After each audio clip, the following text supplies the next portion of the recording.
One of the most remarkable instances of UFO photography took place in 1968, here above the Boeing Space Laboratory, south of Renton, Washington.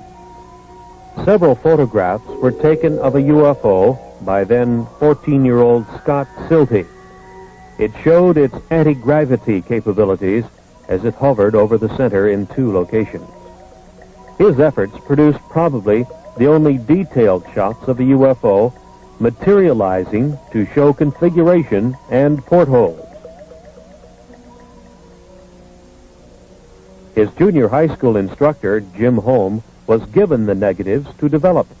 Holmes, he didn't know what to expect, but became a believer when he saw what the young Silty had apparently captured on film. When they came in that morning and they said, hey, we got the pictures we were talking about, naturally, junior high students, you're a little bit reluctant to believe everything they say. But then, as things proceeded, what happened was I developed the pictures, and we know the results now. What is your impression of what that object is? I'm always hesitant, but I would have to say that believing the students and the type of students they were, it almost definitely had to be some type of a flying object. Right out there. Right. And it's a little eerie. The thing that shook me up at first is I was reluctant to believe them. And when I developed the film, I really couldn't see that much. But I was shocked. I have to admit, I was shocked when I put it in the enlarger. And through the enlarger, I could see a great deal more of what the object looked like. Like the portholes. Right. That was, I would say, the portholes was the most shocking part, because then it looked different than just a glow in the sky in a certain form, like you always hear the thing, swamp gas and that sort of thing. But no swamp gas is going to have portholes or a configuration geometric the way that was. One of the most remarkable instances of UFO photography took place in 1968, here above the Boeing Space Laboratory, south of Renton, Washington. Several photographs were taken of a UFO by then 14-year-old Scott Silty. It showed its anti-gravity capabilities as it hovered over the center in two locations. His efforts produced probably the only detailed shots of a UFO materializing to show configuration and portholes. His junior high school instructor, Jim Holm, was given the negatives to develop. All right, Shalom. This is Hara 1 by Nyasha Allah of the Lions Den Camp. I want to say Kal Halayim, La Yahweh, by Hashem Yahweh Shai, by Hashem Harakar Kodash, Ma'amaf. Double honor to the elder apostles of GMS and their elders. Shalom to you, Akim, and Akwati, my children, that believe in sincerity and truth around the four corners of the earth. I just want to do this quick impromptu before I start this lesson. I'm aiming to do after this one, all right? What you see on the screen looks like an apparition, all right?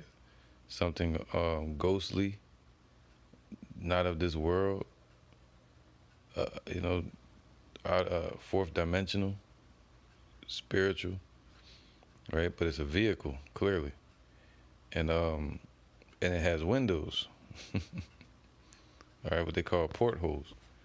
Now, I want to get into this real quick, all right, because you have some chariots. When people see them, they don't have they can't see the portholes. They don't have no visible windows. But I want to get an understanding of what a porthole is. He said you can see the portholes on it. It says, what is the purpose of a porthole? All right, now this is on a ship, but this is the same, kind of the same on a plane. All right, the little windows that you look out of when you're on the plane, that's a porthole for a plane. It says on a ship, the function of a porthole when open is to permit light and fresh air to enter the dark and often damp below deck quarters of the vessel, right? If you're on a ship, on the water is, you know, people will open the portholes so they can get some air to come in. All right. It also affords below deck occupants a limited view of the outside world. Look at that. Windows, man. All right. And as you can see in the picture, it's actually glowing, you know. But they said as it was materializing, you could see the portholes in it, you know, the windows. But once it was fully materialized, it was glowing. All right. So it was coming from the fourth dimension into this, what you would call third dimension. All right. I'm going to read this quick scripture. Ezekiel 1:1. It says, the appearance, 1:16, Salakia. The appearance of the wheels, see, it was like a circle, all right, something in diameter. There's one video, it said they was about 900 feet in diameter. That's like almost 48 acres. All right, the appearance of the wheels and their work was like unto the color of a barrel. All right, so the work is like the make and model. Like the work,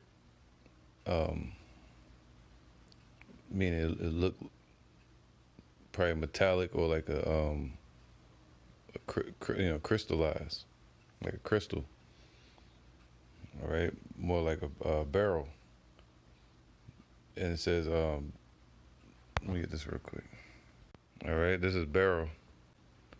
So it was like a greenish, just like Yahushua's garment. It's like the barrel, all right? Like an aquamarine. And it's crazy because Yahushua's throne, or Yahweh's throne, is barrel. All right? Le barrel. So it probably look more like this one right here. More like the sky. See that? Or like this one. You know? Something fourth dimensional. That's barrel. It's like a greenish color. But look at the work of it though. That's what they're saying. All right, almost holographic looking, or like a mirror. All right, it says here the wheels. So it's like a wheel. It's circular in diameter. All right, it means what? To revolve. All right, so it was like spinning. Now it says, all right, this is the etymology for the word revolve. It means to change direction, bend around, man. So this chariot was rolling back to return, basically spinning in a circle. So if you're looking at one point on the circle or the disc, or if you was to put a line or something on the side of a plate and you was to spin it, that line will come right back to you. I mean, it's revolving around in a circle. All right, back again, to revolve, to roll, to turn, to revolve. Okay, so that's the root word that's the word for revolve, meaning meaning back again.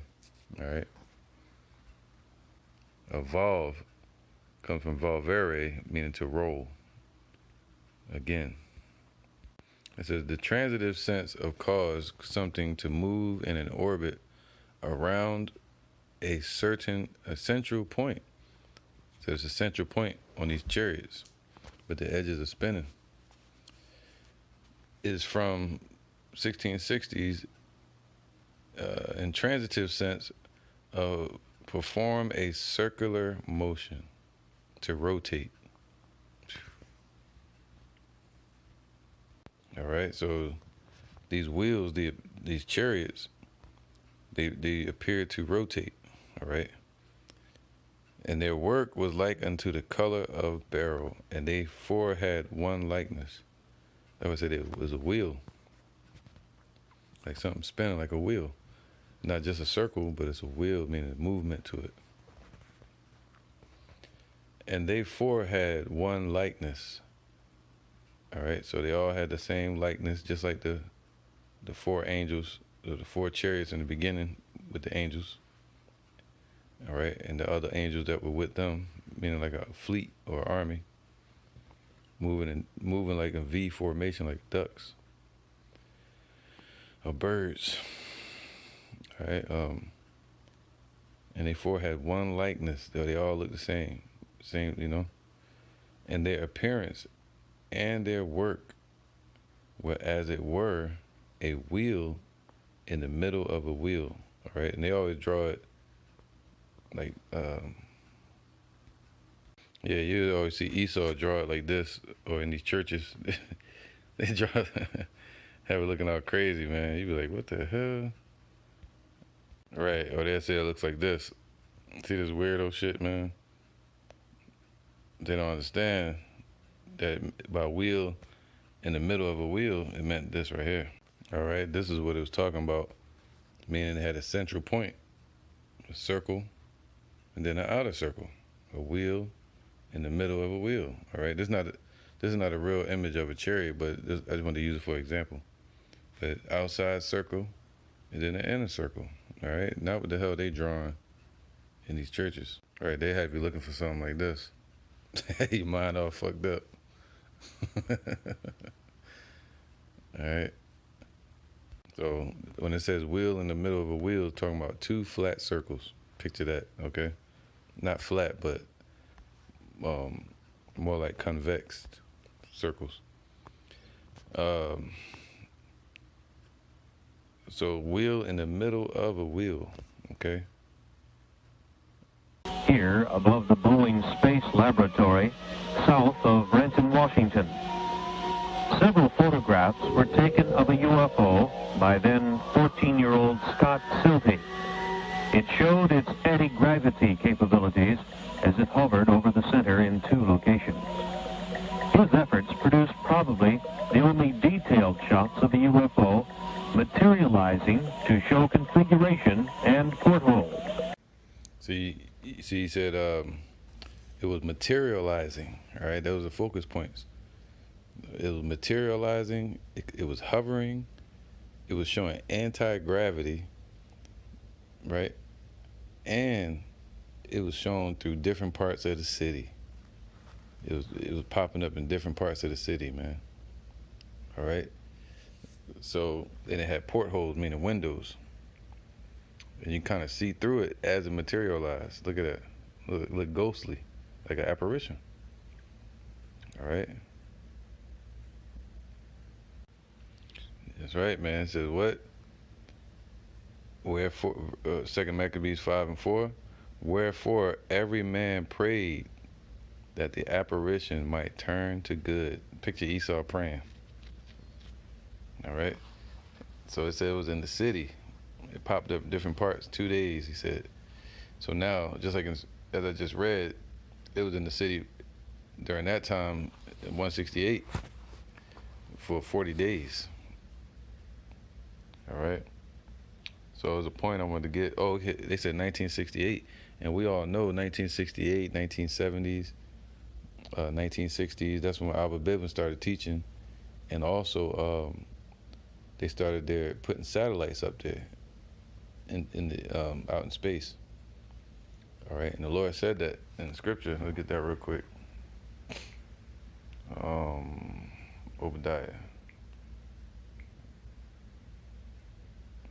This is Obadiah 1:4.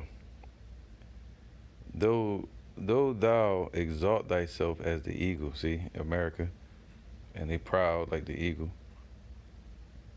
And though thou set thy nest among the stars, man, all right? So they try to set themselves up high above everyone. You know, try to exalt themselves all the way up to space, putting satellites all the way up until today, creating it to be a domain of war. Look at that. Thus says Mike Pence, the vice president for Trump.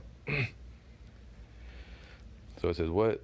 Though thou set thy nest among the stars, thence will I bring thee down. See, from there, Esau really started falling, really during the time of Yahushua, but for it to manifest, for Esau is the end of the world, Jacob is the beginning that follows.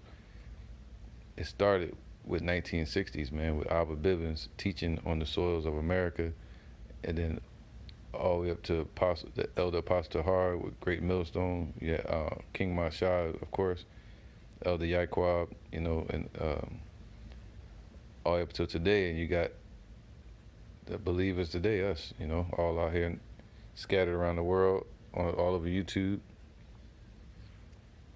You see that? So, but he said that's when he started bringing them down, man.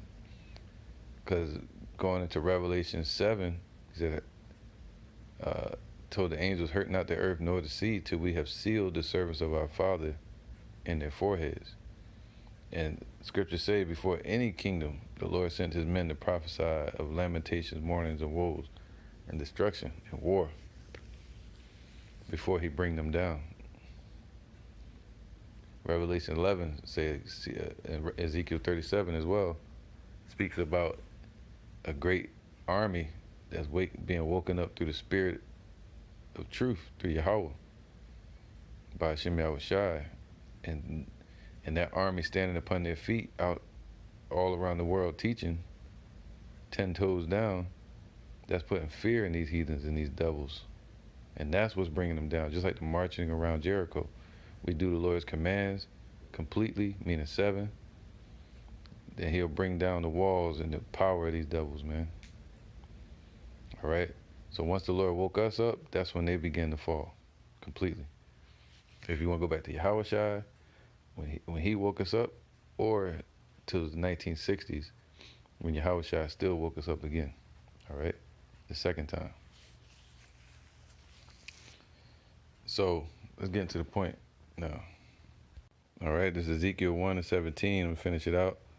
It says, as for their rings, all right, so the rim or the convex, okay, meaning like a bowl or a saucer, a flying saucer, that's what they call it that. They were so high that they were dreadful. So it was a big ship, and like they said, more than 900 feet wide in diameter. It was tall. All right, the convex of it. And their rings were full of eyes round about them 4. So these 4 chariots had eyes round about the convex, meaning the top part or the strakes. All right. So the top of that saucer probably look like a cruise ship. It says, an eye, a fountain. Or a fountain goes into like clear water or like a mirror, okay? Meaning you can see through a mirror, you'll see your reflection, but a fountain, you can see right through it, right? An eye, you can see through it, which is, they call it the windows to the soul. It says, as showing mental qualities, all right? Like vision, you know? So to be able to see through. That's what these eyes roundabout represent. And that's what they call them, in Esau's terms, they call them ports. All right, portholes. Okay, and that's what you see right here. All right, just like on the plane. All right, these are portholes on the plane. Same thing. That's why the Lord said that. Check this out. All right, so the angels going to be sent, and they're going to take up the elect into these chariots, and they're going to be looking out of those windows or through the chariot. However, Psalms 91:7, 1,000 shall fall at thy side, and 10,000 at thy right hand, but it shall not come nigh to thee. Talking about the destruction and the pestilence that walketh in darkness, nor the destruction that wasteth at noonday. All right. So Esau and their agenda and their weapons that they forming against people for depopulation, or the end all be all, which is those missiles, right, for Judgment Day. It says, what? It shall not come nigh thee.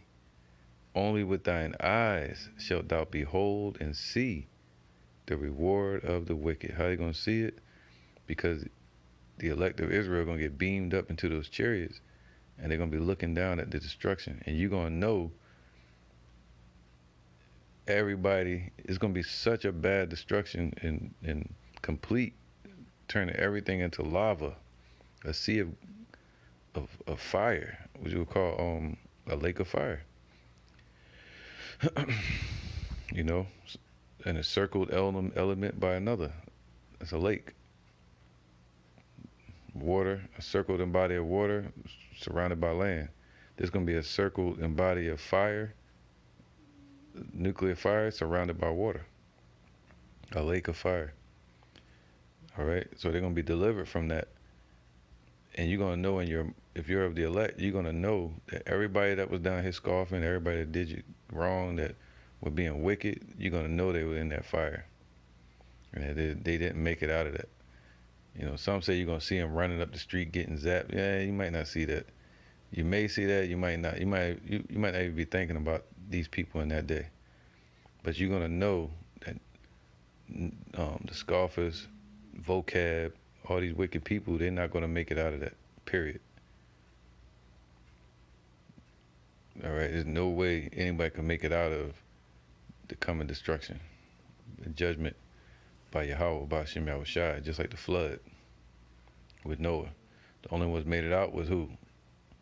The one the Spirit rested upon. That's why his name was Noah. It means rest. So the Lord said, only with thine eyes shalt thou behold and see the reward of the wicked. So you're going to see it. And we're seeing it today. Look at people that went down to Egypt for help. Now look at it. They're regretting it. All right? Right? Because you're going to be in the chariot and you're going to see it. You're going to see the destruction. All right? Let's get this real quick. This is Psalms 126 and 1. When Yahweh turned again the captivity of Zion, we were like them that dream, man. So when he freed us from prison, just like the Lord sent the angel to free Peter from prison, he didn't realize he was free. He thought it was a dream until he was far past the main gate and he was out of the jail, all right? And the angel disappeared. So that's when Peter realized he was free. That's how the elect going to be, all right, when they're in the chariots. Then was our mouth filled with laughter, our tongue with singing. Then said they among the heathen, Yahweh have done great things for them. Yahweh have done great things for us, whereof we are glad. All right, that's what the elect going to say. All right. And that's right, man. So it's going to be like a dream. Let me get one more precept. Okay. He said, through these windows, you're going to see them. All right. Here you go. 1 Corinthians. No, I don't want that one. This is what I want. Let's get this real quick. So like it, bear with me. All right. Revelations 15 and 2. And I saw, as it were, a sea of glass mingled with fire. That sea of glass is the firmament. And it's going to be mingled with fire. What's that? Mushroom clouds or nuclear explosions. All right, from the missiles, it's going to be mingled with fire. And them that had gotten the victory over the beast, and over the image, and over his mark, and over the number of his name. He saw them what? He saw them standing on the sea of glass, having the harps of Yahweh. So they're going to be standing in them chariots on top of the firmament. All right? Or they can be on top of the firmament. Who knows? But they're going. from what in the spirit, I believe they're going to be in the chariots, all right, above the firmament. That's where the Lord is going to bring the elect men to when he delivers them, above the firmament, outside of the exosphere. And that fire is going to hit a wall, which is the firmament, all right? So only with your eyes you're going to see through these portholes, or through the chariot. Who knows? You probably can see through the wall or through the floor. All right, you're gonna see what? The destruction of the wicked. So yeah, man, let's keep going. His junior high school instructor, Jim Holmes, was given the negatives to develop. Holmes, he didn't know what to expect, but became a believer when he saw what the young Silty had apparently captured on film. Realizing to show configuration and taken of a UFO by then 14-year-old Scott Silty. It showed its anti-gravity capabilities as it hovered over the center in 2 locations. His efforts produced probably the only detailed shots of the UFO materializing to show configuration and portholes. His junior high school instructor, Jim Holmes, was given the negatives to develop. Holmes, he didn't know what to expect, but became a believer when he saw what the young Silty had apparently captured on film. When they came in that morning and they said, hey, we got the pictures we were talking about, naturally, you know, junior high students, you're a little bit reluctant to believe everything they say. But then, you know, as things proceeded, what happened was I developed the pictures, and we know the results now.